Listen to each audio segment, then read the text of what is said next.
Well, it's interesting. As I was roaming around the Detroit show here, I had a whole list of cars to hit, and this wasn't on my list until about 3 people I know and trust said, you gotta see that Avenir. That could be the best looking car at the show. And it might be. This is a pure concept Buick, this Avenir, but take a look at the styling. This really maps to their TV commercials where no one expects a Buick to look like that. You give the valet your keys, you say it's a Buick, and they look all around anywhere but the Buick.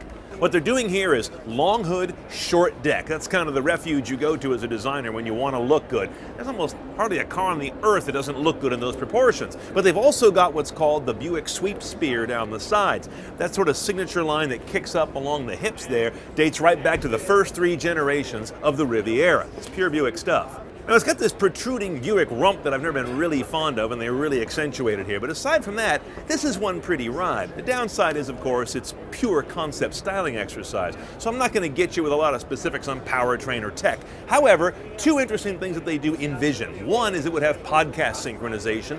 So whatever media you're listening to outside the vehicle is immediately going to be handed off to the vehicle when you get in at the exact same playback point. And also they're talking about integrated dashboard connectivity to any kind of connected home device. But I suspect by the time a car like this ever does come out, a lot of cars will be doing that.